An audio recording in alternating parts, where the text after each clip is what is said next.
আমরা এখন কোন রাস্তা দিয়ে যাচ্ছি সেটাও বুঝতে পারছি না, আদৌ আমরা সঠিক রাস্তা দিয়ে ফিরতে পারবো কিনা সেটাও বুঝতে পারছি না। এই রাস্তা দিয়ে যে কোথায় আমরা বেরোবো মানে সেটা ধরো, রাস্তাটা দেখো পুরো একে বেঁকে জঙ্গলের মধ্যে দিয়ে রাস্তা। আমার খুব ভালো লাগছে। এগুলো কি গাছ, আমার দেখে তো ভালো লাগছে। তো ওই দিকটা একটা আলো রোশনাই আসছে, যদি এখানে পুরো অন্ধকার। এই জায়গাটা পুরো অন্ধকার, ওই দিকটা ওই তো বেরোনোর পথ মনে হয় চলে এসেছি। তো এই নেচার ট্রেলের মাঝখানে একটা বড় বট গাছ পেয়ে গেছি, দেখো। এখানে যদি কোনো একটা মানুষ লুকিয়ে থাকে কেউ খুঁজে পাবে না। তো এটা কিন্তু খুব সুন্দর, তোমরা দেখতে পাচ্ছ।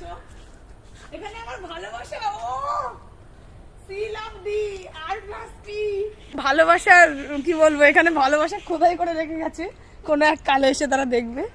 তো যাই হোক, এই ভিতরটা একটু ঘুরে দেখাই তোমাদেরকে। নাইস, পুরো অন্ধকার, ঘন জঙ্গল।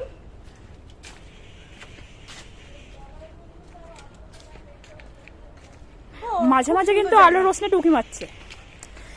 এই দিকটা তো পুরো অন্ধকার, আর এই দিকটায় কিন্তু মাঝে মাঝে সূর্যের আলোর যে রোশনাইটা একটু একটু করে উকি মারছে। তো খুব ভালো জায়গা, এটা বলবো না যে খারাপ।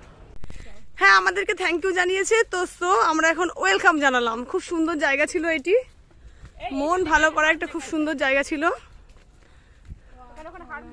এখানে লেখা ছিল যে কি কি ক্ষতিকারক জিনিস এখানে আছে, কিন্তু কিছুই পাইনি আমরা।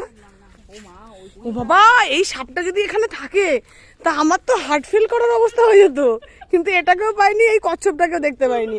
হ্যাঁ, এই জায়গাটায় ফটোশুট করেছে রুচিরা। আর এই গলিতে গলিতে গেছি, এখান দিয়ে এন্ট্রি নিয়েছিলাম। আর হ্যাঁ, এইটাই দাঁড়িয়ে আমরা খুব সুন্দর ফটোশুট করেছি। এখানে একটা কাপেল বসেছিল, এখানে একটা কাপেল বসেছিল গাইস। এই ফুলগুলোতে একটা দেখিনি, এই ফুলগুলো একটা দেখিনি।